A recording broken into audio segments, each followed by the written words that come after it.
નમસ્કાર.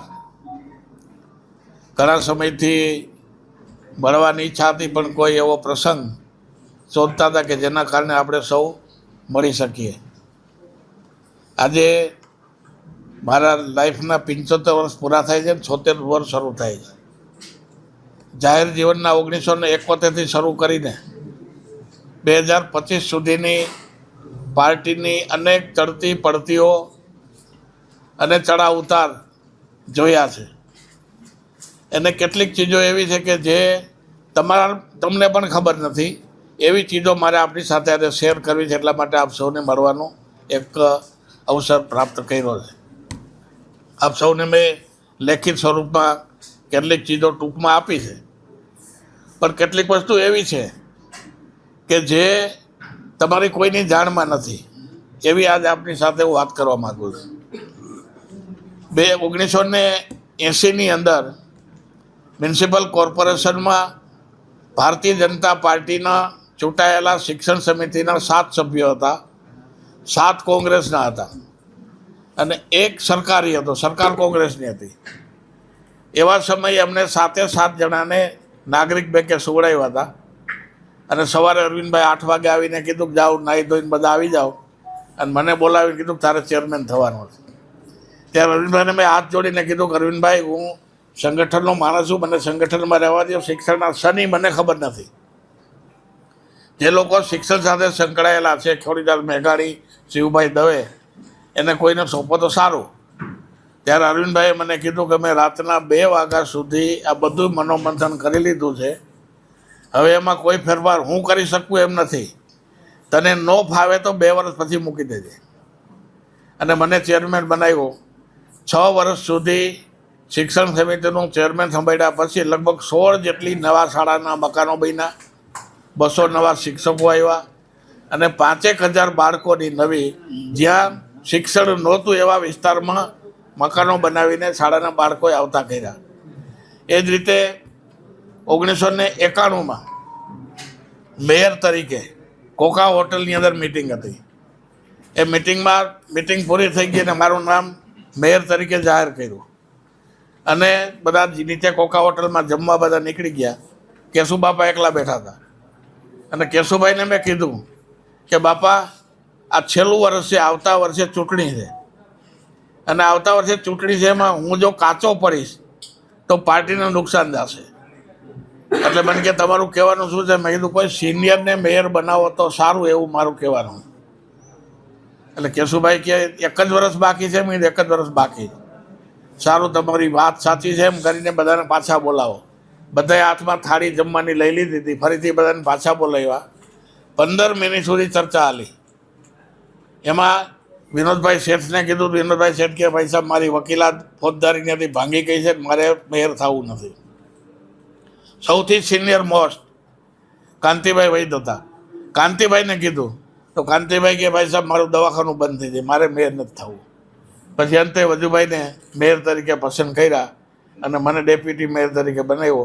તે પછી 1.5 વર્ષ ચિમનભાઈની સરકાર હતી એટલે 1.5 વર્ષ લંબાવ્યું. એટલે 2.5 વર્ષ સુધી ડેપ્યુટી મેયર તરીકેની જવાબદારી મેં નિભાવી. એ જ રીતે 2007માં ચૂંટણી હતી વિધાનસભાની અને એ સમયે હું જિલ્લાનો પ્રમુખ હતો. એટલે મને એમ કહેવામાં આવ્યું કે તમારે વિધાનસભા 1 લડવાની છે. એટલે હું તો જિલ્લાનો કાર્યકર્તા, શહેરના કાર્યકર્તામાંથી કામ તો મારું હતું નહીં. એટલે મારી પસંદગી એ વખતે કરી અને મને સામેથી 2007માં ચૂંટણી લડાવી. મારી સામે જયેશભાઈ હતા.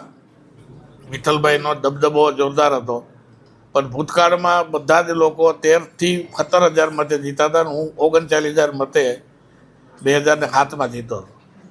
એ જ રીતે 2012માં ફરીથી ચૂંટણી આવી. એ વખતે જીપીપી હતું અને જીપીપીની સામે ફરીથી મને રિપીટ કર્યો. ફરીથી પાછો હું ચૂંટાણો અને 2017માં કેશુભાઈ પટેલે એકમાત્ર ભલામણ કરી મારી કે 182માં એકમાત્ર મારી ભલામણ છે ગોવિંદભાઈ પટેલની. અને તમને ખ્યાલ હશે કે મારું નામ વિજયભાઈનું ફોર્મ ભરતી વખતે અમે જ્યારે મંચ ઉપર હતા ત્યારે મારું નામ ડિક્લેર થયું. આમ 3 વખત વિધાનસભાની ચૂંટણીમાં જે રીતે પાર્ટીએ પસંદગી કરી અને બીજું આશ્ચર્યની વાત એ કે 1996માં ગ્રામ વિકાસ નિગમનો ચેરમેન બન્યો, મને કોઈ ખબર જ નહોતી. છાપામાં આવ્યું સીધું નામ. ખોડીદાસ મેઘાણીએ મને કીધું કે ભાઈ તમારું નામ છાપામાં છે, તમને ચેરમેન બનાવ્યા છે. મેં કીધું મને તો ખબર નથી, મને કોઈનો ફોન આવ્યો નથી. એટલે છાપું લઈને મારી ઘરે આવ્યું હોય. પછી અમે ગાંધીનગર કેશુભાઈને ફોન કર્યો કે આ નામ કોનું છે, બીજો ગોવિંદભાઈ પટેલ નથી ને? ત્યારે કેશુભાઈ કીધું કે તમે જ છો ને, તમને ચેરમેન બનાવ્યા. આ રીતે પાર્ટીમાં જે રીતે કામ કર્યું છે, કામની સંદર્ભે પાર્ટીએ સામેથી વગર માગ્યું મને આજ દિવસ સુધી અનેક ચીજો આપ્યું છે. મંત્રી પણ એ રીતે બનાવ્યો, મારી કોઈ સિફારિશ કરી નહોતી.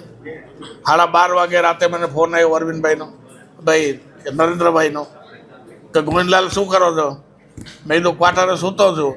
તો કે સવારે 10:30 તૈયાર થઈને આવી જાઓ, તમારે શપથ લેવાના.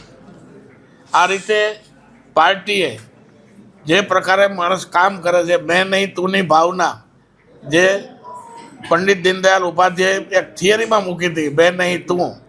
હું મારી કોઈ આત્મશ્લાઘા માટે આપણે નથી કહેતો, પણ આ જે મંત્ર ચરિતાર્થ કરીને મેં મારા જીવનમાં ચરિતાર્થ કર્યો છે અને એનું પાર્ટીએ મને સામે એટલું જ વળતર આપ્યું છે.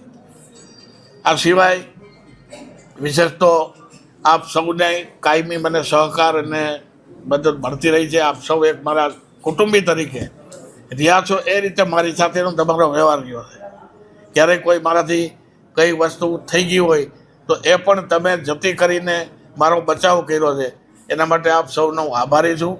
અને આપ સૌની જે રીતે ભૂતકાળમાં મને શુભેચ્છા મળતી રહી છે, એવી આજે મારા જન્મ દિવસે શુભેચ્છા અને સહકાર મળતો રહીએ એવી આપ સૌ પાસે અપેક્ષા પણ રાખું છું.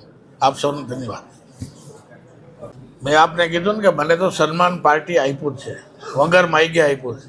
આજે પણ પાર્ટીમાં મારું એટલું જ માન અને સન્માન આજે પણ છે. આજે મને સીએમ કાકા તરીકે જ બોલાવે. પાર્ટીનો કાર્યકર્તા, સિનિયર કાર્યકર્તા તરીકે મારી અવગણના કંઈ થતી નથી. મારું માન અને સન્માન જળવાય છે અને જ્યાં હું જાઉં ત્યારે મને સ્થાન પણ આપે.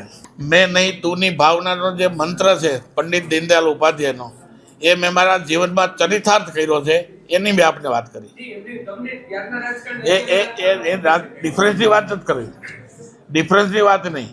પણ મેં નહીં તું, હું એ જ કહું છું કે હું જ્યારે નિરાશ થતો ને ત્યારે પંડિત દીનદયાલ ઉપાધ્યાયનો ફોટો સામે રાખી એના વિશે મનોમંથન કરતો હતો. એના પુસ્તકો મેં વાંચ્યા અને એના જીવન મેં મારામાં ગ્રહિત કરવાનો પ્રયાસ પણ કર્યો છે. રામનાથ મહાદેવ વાળો ત્યાં ચાલુ છે ને થશે. રામનાથ મહાદેવની કૃપા થશે એટલે થશે. એની કૃપા નહીં હોય તો નહીં થાય. સૂચિત સોસાયટીનો કાનૂન બની ગયો છે. પછી એમાં જેટલી એક્ટિવ તમે થાવ એટલું એનું પરિણામ મળે. કાયદો રહેવાનો છે. આજે કોઈ અઢળક સોસાયટીનો મેં અઢળક કરે હોય ને અઢળકને સનદો મેં આપી. એની દસ્તાવેજ કોપી છે. એક પણ જગ્યાએ ક્યાંય મારું જમીનનું કે કૌભાંડનું કે બતાવે ને તેનું આપઘાત કરી જાહેર